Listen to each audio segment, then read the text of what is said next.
Welcome back to another video. आज की इस वीडियो में हम ट्रेडिंग मार्केट के अंदर एक बहुत अहम और ताकतवर कॉन्सेप्ट समझने जा रहे हैं। अगर आप ट्रेडिंग सीख रहे हैं या मार्केट को सही तरीके से समझना चाहते हैं तो आज की वीडियो आपके लिए बहुत ज्यादा फायदेमंद होने वाली है। इसलिए वीडियो को आखिर तक जरूर देखें और नोट्स भी बनाते जाएं। आज हमारा टॉपिक है रिट्रेसमेंट। हम आज 3 चीजें सीखेंगे। 8 रिट्रेसमेंट क्या होती है, 2 मार्केट में ये कैसे बनती है, 3 रिट्रेसमेंट की 3 अहम टाइप्स। चलें सबसे पहले समझते हैं कि रिट्रेसमेंट होती क्या है। जब मार्केट किसी एक साइड जा रही होती है, यानी या तो बाई साइड ऊपर की तरफ या सेल साइड नीचे की तरफ, तो मार्केट सीधी लाइन में नहीं चलती। दरमियान में कुछ खास सिनेरियोज बनते हैं, यानी कीमत थोड़ी देर के लिए वापस आती है, रुकती है या छोटा सा रिवर्स मूवमेंट देती है। जब ये मखसूस मूवमेंट मुकम्मल हो जाती है तो हम कहते हैं कि रिट्रेसमेंट डन हो चुकी है। सादा लफ्जों में रिट्रेसमेंट मार्केट का एक आर्जी वापस आना, टेम्परेरी पुल बैक है, न कि मुकम्मल ट्रेंड चेंज। अब उसे आसान मिसाल से समझते हैं।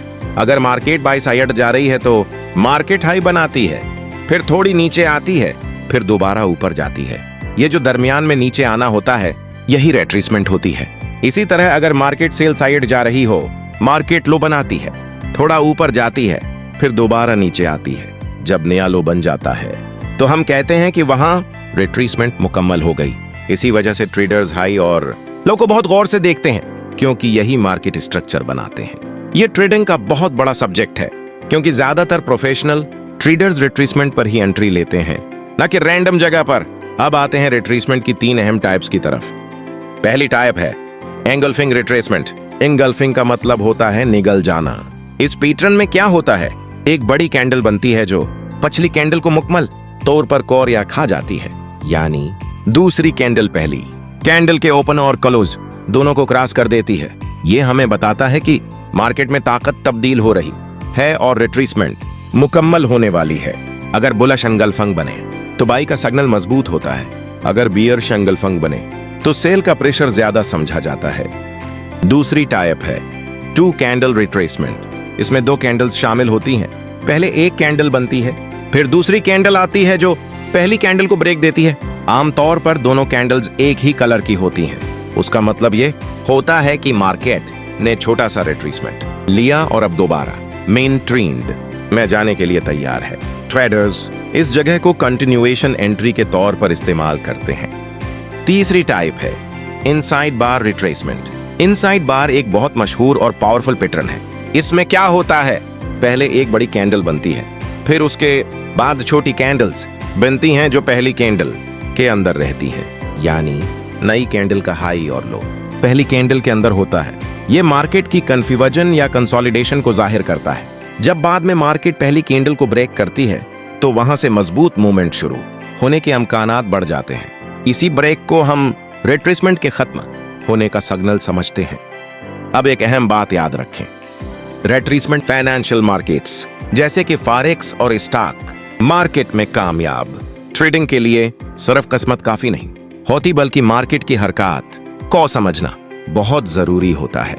मार्केट हमेशा सीधी लाइन में ऊपर या नीचे नहीं जाती, बल्कि उसमें मुख्तलिफ उतार चढ़ाव आते रहते हैं। अगर आप रिट्रेसमेंट को अच्छी तरह समझ लें तो आप बेहतर एंट्री ले सकते हैं, रिस्क कम कर सकते हैं और ज्यादा बेहतर ट्रेडिंग फैसले रिस्क कर सकते हैं। बहुत से प्रोफेशनल ट्रेडर्स अपनी एंट्री रिट्रेसमेंट पर ही लेते हैं, क्योंकि इस वक्त मार्केट बेहतर कीमत फराहम करती है। और अब हम मजीद तफसील सी समझती हैं। Inside bar retracement, 2 candle retracement, engulfing retracement. Retracement और रिवर्सल में फर्क। अक्सर नए ट्रेडर्स रिट्रेसमेंट और रिवर्सल में फर्क नहीं समझ पाते। रिट्रेसमेंट ये सिर्फ एक आर्जी हरकत होती है। मार्केट कुछ देर के लिए मुखालिफ समत में जाती है और फिर दोबारा असल ट्रेंड में आ जाती है। रिवर्सल ये मुकम्मल ट्रेंड की तब्दीली होती है। मसलन up trend, down trend, down trend, up trend. उसलिए हर रिट्रेसमेंट को ट्रेंड चेंज नहीं समझना चाहिए। रिट्रेसमेंट क्यों बनता है? मार्केट में रिट्रेसमेंट कई वजूहात से बनता है। 1 प्रॉफिट टेकिंग। जब बड़े ट्रेडर्स मुनाफे कमा लेते हैं तो वो अपनी पोजीशन बंद करते हैं, उससे मार्केट में थोड़ी सी अल्टी हरकत पैदा होती है। 2 नई एंट्री लेने वाले ट्रेडर्स। कुछ ट्रेडर्स रिट्रेसमेंट का इंतजार करते हैं ताकि वो बेहतर कीमत पर मार्केट में दाखिल हो सकें। 3. सप्लाई और डिमांड। मार्केट हमेशा खरीदारों और बेचने वालों के दरमियान जंग होती है। जब बेचने वाले या खरीदार आर्दी तौर पर ज्यादा ताकतवर हो जाते हैं तो रिट्रेसमेंट बनता है। रिट्रेसमेंट की अकसाम। प्राइस एक्शन में रिट्रेसमेंट कई तरीकों से बनता है, लेकिन आज हम 3 अहम अकसाम पर बात करेंगे। Inside bar retracement, 2 candle retracement, engulfing retracement. ये तीनों पैटर्न्स मार्केट में बहुत आम होते हैं और ट्रेडर्स उन्हें एंट्री के लिए इस्तेमाल करते हैं। 1. Inside bar retracement. Inside bar retracement इस वक्त बनता है जब एक कैंडल मुकम्मल तौर पर पछली कैंडल के अंदर आ जाती है, यानी दूसरी कैंडल का हाई और लो पहली कैंडल के हाई और लो के अंदर होता है। यह पैटर्न आमतौर पर इस बात की निशानदेही करता है कि मार्केट में कुछ देर के लिए कंसोलिडेशन या रकावट आ गई है।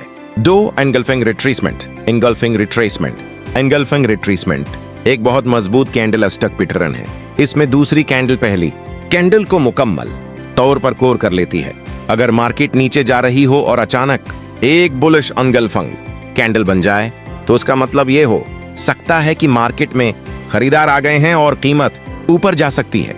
इसी तरह अगर मार्केट ऊपर जा रही हो और बियरिश एनगल्फिंग कैंडल बन जाए तो यह मुमकिन रिट्रेसमेंट या रिवर्स की अलामत हो सकती है।